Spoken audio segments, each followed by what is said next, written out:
Listener अस्सलाम वालेकुम। खूबसूरत लफ्जों का सफर, कहानी मोहब्बत दिल पर दस्तक, एपिसोड 67। कहानी को आगे सुनने से पहले चैनल को सब्सक्राइब, कहानी को लाइक एंड शेयर करना ना भूलें। कमेंट में बताएं आपको कहानी कैसी लग रही है। चलिए आगे सुनते हैं एपिसोड 67।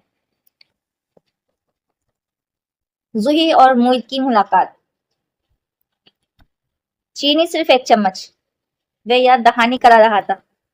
वह खुद पर जब्त करते हुए यूं ही फीकी चाय इसके सामने पटक कर उठ गई, मगर वह कुछ कहे बगैर खुद चाय में चीनी मिलाने लगा, जैसे कोई बात हुई ही ना हो।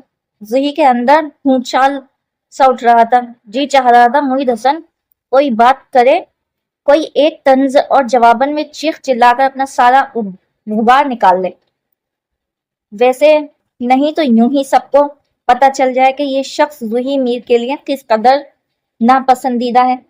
मगर वो तो जैसे हफ्ता खुश अखलाकी मनाने की कसम खाए बैठा था।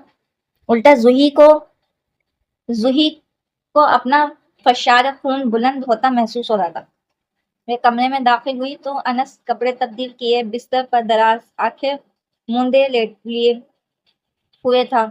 निगी के होठों पर मुस्कुराहट फैल गई। ये लीजिए जनाब, गर्मा गर्म चाय। साइड टेबल पर चाय का कप रखते हुए वह खुश दिली से बोली तो वे फौरन आंखें खोलकर उसे देखने लगा। वह इसके पास बैठी रही थी। मैंने तुमसे तो नहीं कहा था। बहुत बेइतनाई से भरपूर लहजा था। निगी ने मुस्कुराकर कहा, हमारे दरमियान मौजूद रिश्ता कहने और कहलवाने का मुक्ताजी नहीं है। पीच कलर के लिबास में सिहा बालों की लट लिए मुस्कुराते चेहरा और अनस के दिल को अपनी तरफ खींच रही थी, मगर वह इतनी जल्दी मानना नहीं चाह रहा था। तंजर से बोला, ओहो, तो अब भी ये बात समझती हैं? जी हाँ, सिर्फ समझती हूँ बल्कि आपको भी समझाना चाहती हूँ कि हर रिश्ते का एक मुकाम और अहमियत होती है, जिसका ख्याल रखना और निभाना बहुत जरूरी होता है। हल्के फुल्के अंदाज में कह रही। 4 दिन और निभाते रिश्तेदारियां, मियाँ जाने भाड़ में, तुनक कर कहता सीधा हो बैठा था। निगी ने बेसाख्ता पीछे खींची। ये तो अब आप ख्वाह मुख्वाह बात बढ़ा रहे हैं। शादी के बाद सिर्फ शोहर ही तो रिश्ते नहीं होते रह जाता, और भी आफाकी रिश्ते होते हैं जिनके बगैर नहीं रहा जा सकता। अच्छा, अब मेरे कान मत खाना। मान लिया कि मेरे बगैर तुम बहुत अच्छे तरीके से रह सकती हो। मैं ही बेवकूफ हूँ जो दिन रात तुम्हें सोचता रहता हूँ। वे चिढ़कर बोला तो निगी को इसकी फफूंदी और गुस्से पर हंसी आ गई। आप तो पुराने आशिकों से भी बाजी ले गए। अनस, मैं 2 दिन मैके रह ली तो क्या इसका मतलब ये हुआ कि मुझे आपसे मोहब्बत नहीं है? हाँ, वो कतियत से कहता निगी को हैरान व परेशान कर गया। अगर तुम्हें मुझसे मोहब्बत होती तो तुम एक पल भी मेरे बगैर वहां न रहती। कमाल है अनस, इतनी छोटी सी बात है आप इतना बड़ा नतीजा निकाल रहे हैं। वह अब उलझने लगी थी। अगर वो मजाक भी कर रहा था तो बहुत संजीदगी से। तुम्हारे लिए ये छोटी बात होगी, मेरे लिए नहीं।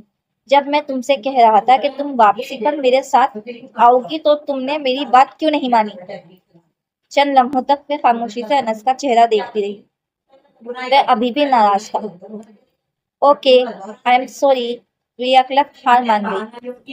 अब अनस के पास भी मजीद नाराज रहने का कोई मौजू नहीं था।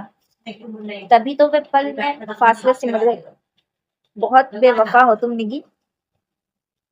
वे अब शिकवा शिकायतों पर उतर आया था और गुजरे दिनों इसकी जुदाई में खुद पर बीतने वाली कैफियत की तफसील बताते हुए वे अजहद जज्बाती हो रहा था। उसे कभी हंसी आ रही थी और कभी इसके बेपाया मोहब्बतों पर तफाखर सा महसूस होने लगा।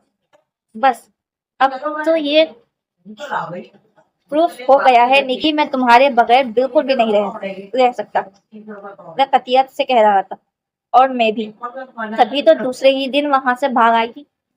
मध्यम सी हंसी के साथ बोली तो अनस की हिम्मत को जैसे वह दुआ में मिल गया।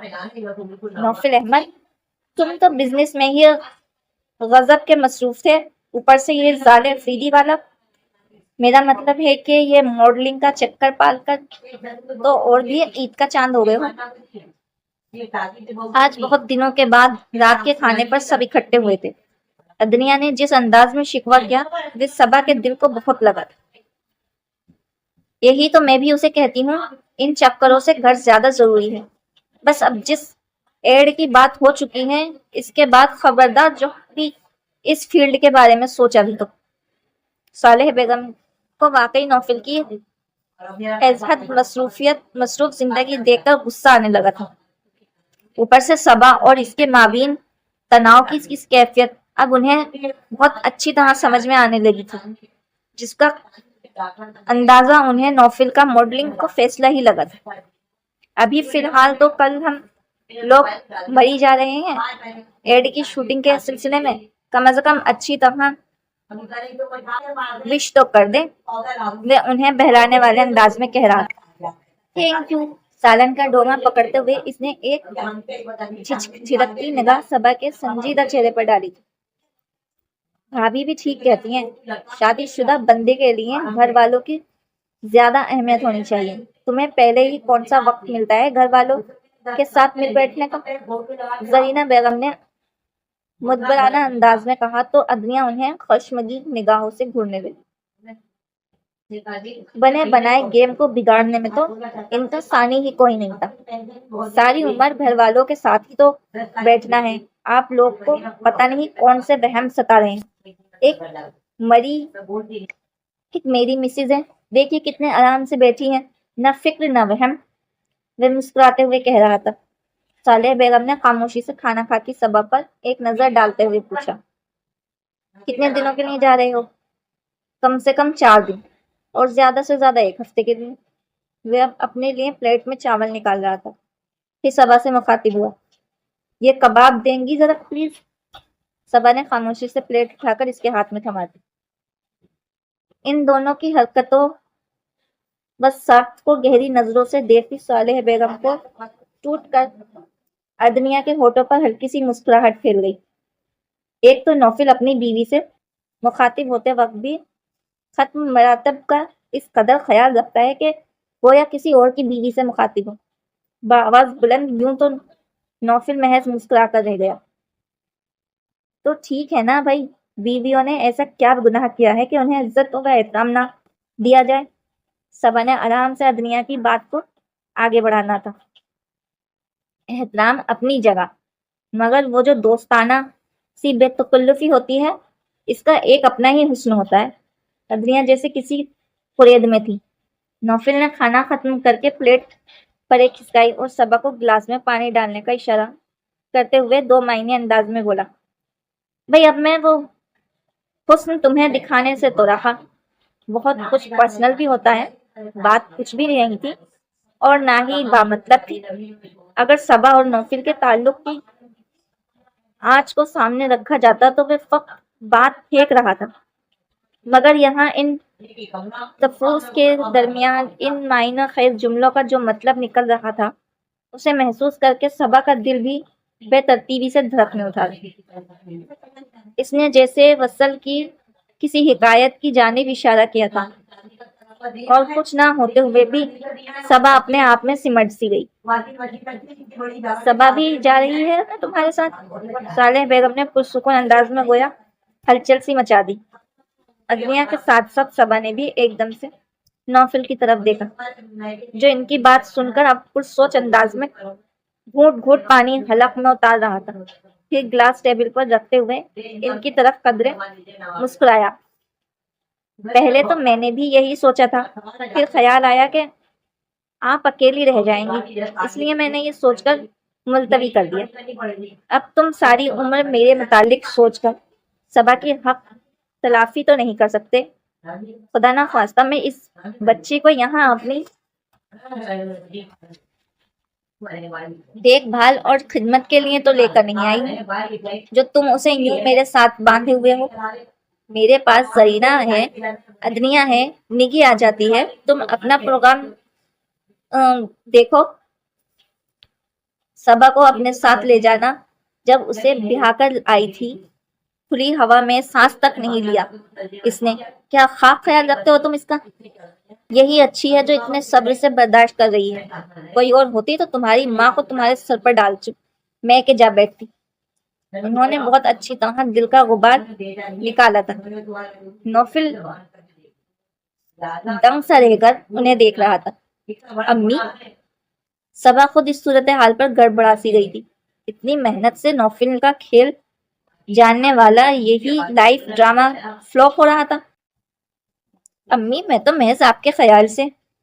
وہ قدرے سنبھل کر کہنے لگا تھا کہ صالح بیگم سنجیدگی سے اس کی بات کاٹ گئی. ماں کے ساتھ ساتھ تم پر بیوی کا خیال بھی فرض ہے نوفل. اور تم تو اتنے سمجھدار ہو کہ مجھے تمہیں یہ بات سمجھانے کی ضرورت ہی نہیں. آپ بھی کمال کرتی ہیں مومانی جان. وہاں جا کر نوفل کو تو اپنی ریکارڈنگ میں ہی مصروف ہو جانا ہے اور صبا بیچاری اکیلی مزید بور ہوگی اتنے سارے اجنبی چہروں میں. ادنیا نے سرتاپا صبا کی ہمدردی میں ڈوب کر مسئلے کو ایک نئے زاویے سے اس کے سامنے رکھا تھا. اتنے سارے اجنبی چہروں میں نوفل کا ایک اپنا ہے. اتنا اور کوئی بھی نہیں ہوگا اس گھر میں تو یہ نوفل ہی کے باعث ہے. باقی ہر رشتے تو اس کے بعد آتا ہے. وہ اٹل انداز میں کہتی صبا کا دل بھر گیا. اس لمحے ان کی محبت اور مخلصی کو صبا نے پوری شدت سے محسوس کیا تھا. اوکے آپ تو جذباتی ہی ہو گئی ہیں. میں نے کب انکار کیا ہے ان کو لے جانے سے؟ کہا نہ صرف آپ کے خیال سے کہہ رہا تھا مگر اب آپ خود کہہ رہی ہیں تو میں پھر سے پہلے والا پروگرام ہی رکھ لیتا ہوں. اتنی جلدی خود کو کمپوز کر لیتا تھا یہ بندہ کہ حد نہیں. مسکرا کر نرمی سے بولا تو صالح بیگم کا ہاتھ اس کے سر پر ٹھہر گیا. خوش رہو. میں بھی خوش رہوں گا جب آپ خوش رہیں گی. ان کا ہاتھ تھام کر ہونٹوں سے لگاتے ہوئے وہ بولا تو انہوں نے فی الفور کہا اور میں تبھی خوش رہوں گی جب میری بہو کو تم خوش رکھو گے. وہ لب بھیج کر خفیف سا مسکرا دیا تھا. پھر ایک نظر صبا پر ڈال کر بولا لگتا ہے خوب شکایتیں ہوتی ہیں میری.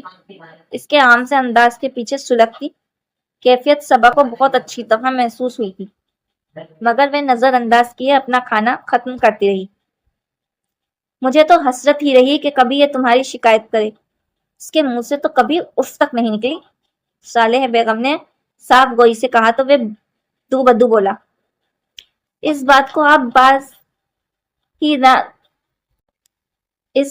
پوزیٹیو بھی لے سکتی ہیں کہ میں نے کبھی انہیں کوئی تکلیف ہونے ہی نہیں دی. جی امی آپ بالکل بے فکر رہیں. میں یہاں بہت خوش ہوں. رہی بات گھومنے پھرنے کی تو میں خواہ دیدہ کرتی ہوں.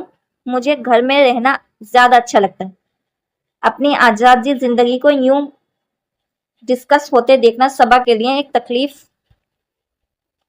دہ مرحلہ تھا. اسے حل پر لگ رہا تھا کہ ابھی نوفل کا ضبط جواب دے گیا تو وہ اسے بے مایا کرنے میں پل بھی نہیں لگائے گا. سننا چاہتے ہوئے بھی اسے بہت اچھی بیویوں کی طرح اپنے شوہر کو ڈیفینڈ کرنا پڑ گیا تھا. تم بس اپنی پیکنگ کرو. بھلا اور کون سے دن ہوتے ہیں گھومنے پھرنے کے؟ کل کل کو بچے ہوں گے تو فرصت کو ترسو گے. صالح بیگم نے لپٹ کر کہا تو ان کا اگلا جملہ سن کر صبا کو اپنے بے وقت بولنے پر جی بھر کر افسوس ہوا. اپنے چہرے سے نکلتی تمتماہٹ وہ تو کیا یقیناً باقی سب بھی نوٹ کر رہے ہوں گے. میں سویٹ ڈش لاتی. میں فوراً ہی اٹھ گئی تھی. ادنیا بدمزاسی ہو کر نیپکن سے ہاتھ صاف کر رہی تھی. اس کی آنکھوں کے سامنے بازی الٹ کر صبا کے حق میں چلی گئی اور وہ کچھ بھی نہیں کر پائی تھی. اور جو نوفل کی سوئی محبت جاگ اٹھی تو اس کے دل میں ایک نئی بے چینی جاگ اٹھی تھی. نوفل کمرے میں داخل ہوا تو وہ وارڈروب کھولے کھڑی تھی. کھنک کی آواز پر چوک کر دیکھا تو وہ جوتے اتار کر بستر پر لیٹ رہا تھا. آج کل موسم کیسا ہے مریکا تاکہ اس کے مطابق کپڑے رکھوں. جس طرح وہ چوک کر اس کی طرف متوجہ ہوا اس سے صبا کو لگا کہ وہ اس سے اس سوال کی توقع نہیں کر رہا تھا.